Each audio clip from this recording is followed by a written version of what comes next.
SVG is taking you out to Oklahoma City for the 2023 Women's College World Series. Brandon Costa from Sports Video Group. Thrilled to be on the line with Meg Aronowitz, VP of Production for ESPN. Been working this event for a long time, and it's become one of our favorite events on the sports calendar. Meg, wonderful to see you. Thanks so much for taking your time on your off day before the finals get started here. Really appreciate you seeing you. It's great to see you, Brandon. And no such thing as an off day. It's our media day, so we're meeting with the teams, and we want to play. We're ready to go. We're excited, so let's do it. Sure. I'm sure, especially after some of the games that we've gotten in this Women's College World Series so far. Of course, the finals pick up on Wednesday evening, game one between Florida State and, of course, Oklahoma. Last year was a big jump for you and your team in returns to the on-site production in a post-COVID restrictions world. So now here in 2023, are there any other big jumps or additions to the production or operation sides of this year's show? Yeah, I think, Brendan, we're just thrilled to be able to bring back all of the things that we think make this event special. We've got a lot of really unique camera angles, high frame rate cameras, all of those kinds of things. We didn't necessarily go out, and we talked a lot about, like, is there something out there that we're missing? Is there something that we need to go get that's going to make this coverage the ooh moment? And the truth is that I think we're in a really nice sweet spot with, not complaining. We have over 40 cameras here, and we've got five high frame rate cameras, the 2-point cable system with the Super Cam, which adds significant aerial coverage for us. We've got the Technocrane down the right field line, the drone coverage that you're seeing throughout, all of our aerials. So I think we're in a really good spot where we feel like adding sometimes detracts from what you're trying to accomplish. And I'm a firm believer that you shouldn't add just to add. Like, I never want to add technology that I'm going to force our production teams to work in, and it doesn't give you that right feel or do a service to the viewer at home, just so that we can say, hey, look at, what we were able to do with this. So Carrie Callahan, our lead producer, Anthony DeMarco, our lead director, and our ops team, Kevin Wendling, Andrew Pennington, Tommy Mitchell, we had long conversations about where are we and what do we need to do? And we felt like for the moment, we're right where we need to be with our coverage. And I think you're seeing that on the screen because everything just flows so well together as we're producing the broadcast. Yeah, it looks beautiful. Particularly the aerial shots have really, really done a lot for, I think, giving the event a sense of place, certainly within Oklahoma City proper. And they've really established themselves as kind of a big, eye-catching part of this show over the past couple of years. So whether it's the live drone or you've got the 2-point cabled super cam, even the shots that the jibs get sometimes give a really nice aerial perspective. So how has the front bench made those shots more of a staple of this show? And what is it that you think they bring to the table? Well, I'm so privileged to have Carrie Callahan and Anthony DeMarco as our lead production team, and Seth Miller and Bob Frateroli did the other team. They've gone home now. Carrie and Anthony will take us the rest of the way, but that's 4 production personnel who have been doing this for a very long time, who are uniquely talented. Obviously Carrie's coming off of the unbelievable explosion of the women's Final Four and the ratings and that we had there. She produced that championship and did a heck of a job. So thrilled to have her carry that momentum in. She and Anthony together as a team are fantastic. To watch them work, it's like a symphony, right? I mean, they both have their styles and they work so well together. This is their first championship together. And it's really been fun to watch them kind of get into a rhythm over the last couple of days. But the expertise that they bring, Anthony has been a part of this show either as a technical director or a director for over 20 years. So the fact that he has been here when this was a 6-camera show to now when he's cutting a 40-camera show, what I love about the two of them is they are methodical about preparation. They work through situations. They know what their replay sequencing is going to be. We've got ISO producers and tape producers, Scott Epstein and Carly Kafusi, who are excellent back there in tape. And I would argue one of the best replay rooms in the country with the team that we have back there. But they rehearse and they know there's no situation to catch them off guard. Which is, really incredible. So when we have defensive shifts, different types of situations, home runs from the 8-hitter in the lineup that we would never expect, they're prepared. They're putting the rail cam in left field in motion because we're prepared with spray charts to know what tendencies are and where batters tend to hit. They're putting super cam in motion so that we have the right ISOs.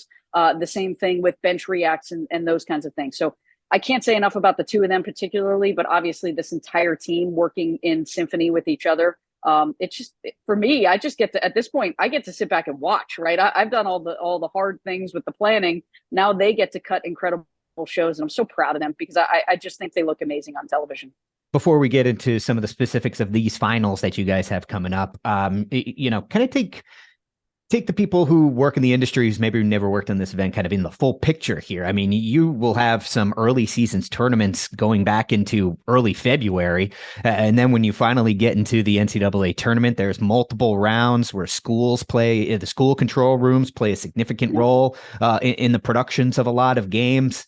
From wire to wire, when you think back to the beginning of this season, you're talking a lot of games. So how do you all pull that off and kind of get all those balls and, landed?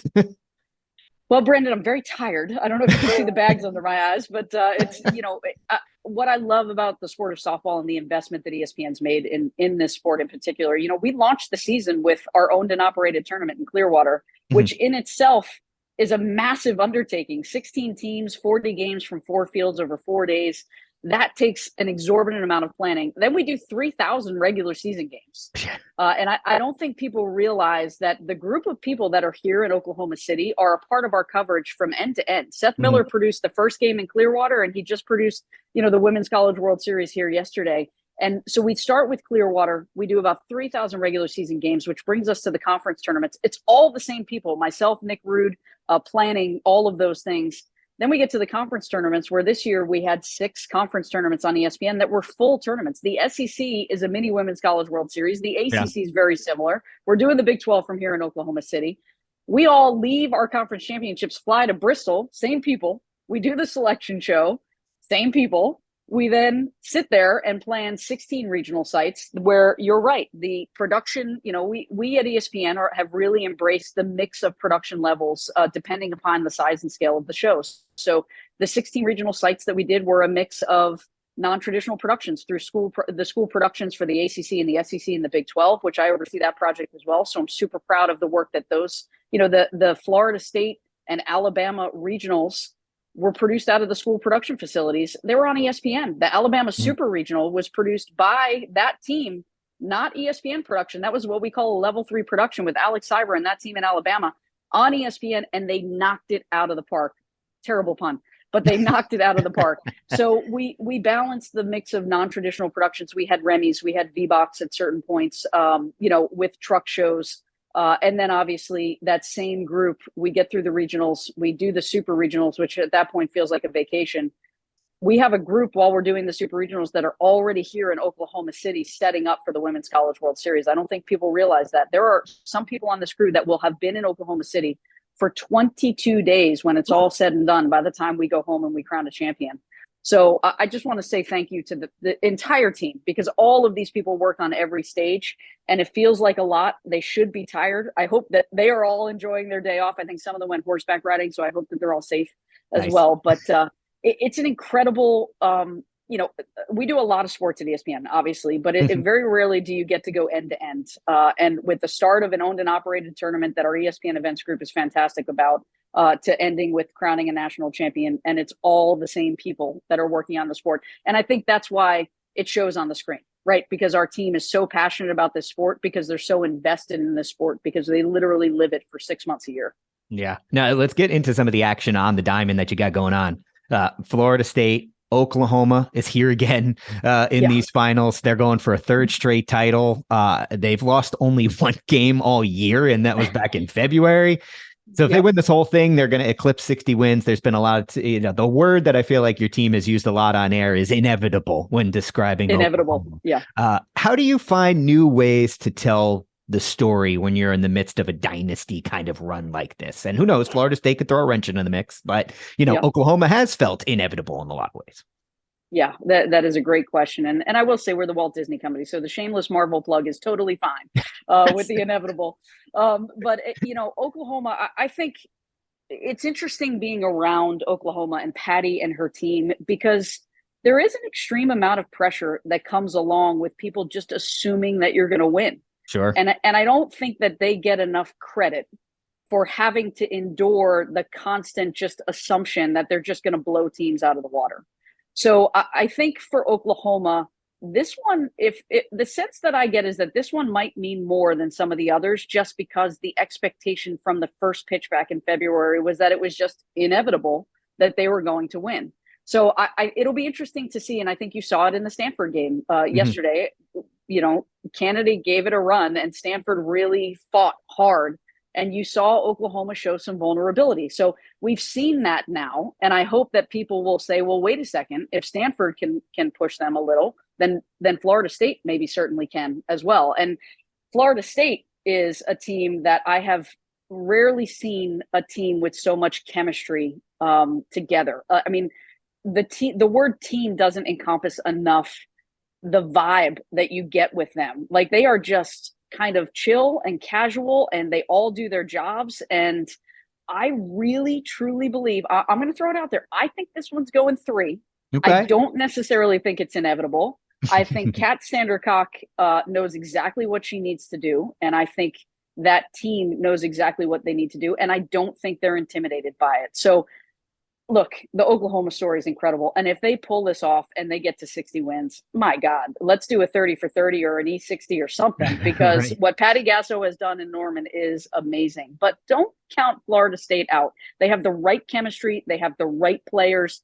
And I think that they are just gritty enough and play for each other enough to take 1, and who knows, maybe 2 from Oklahoma. So people are going to have to tune in and just find out.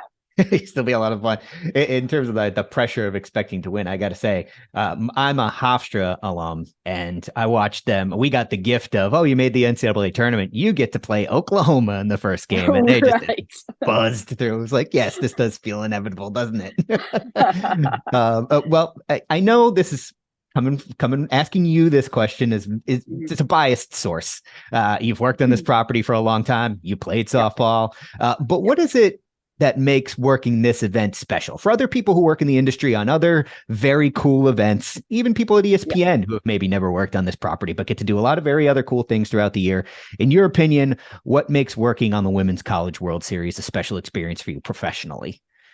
You're right, Brandon. I've been doing this a very long time. I started when I was 10. So, I'm about 27 now. I'm just kidding. I didn't. I think what I love about this championship, and I've worked on a lot of sports. I've done a lot of NCAA championships. I've done a lot of professional sports. There is something still familial about the Women's College World Series, kind of like old Omaha, right? Like, you remember when you used to go to Omaha and it was in Rosenblatt, and you could still smell the stale popcorn from 4 years ago. And There's something intimate about the Women's College World Series that still makes it feel like, anybody can win this thing. Like, I know Oklahoma is inevitable in a way, and that's what people are probably thinking. But when you're here, the energy of the crowd, the intimacy of the fans in the stands and the proximity to the field, the energy everywhere is just intimate. And it feels like everyone here believes in the sport, and they believe that this is truly what college athletics is about, right? Like, every one of these student athletes that's out there on the field, for the most part, knows, sorry, there's a fly, for the most part knows that, they're not going to probably have the ability to play professional softball. We're just not there yet in some instances. Obviously, we're growing. So this is their biggest moment.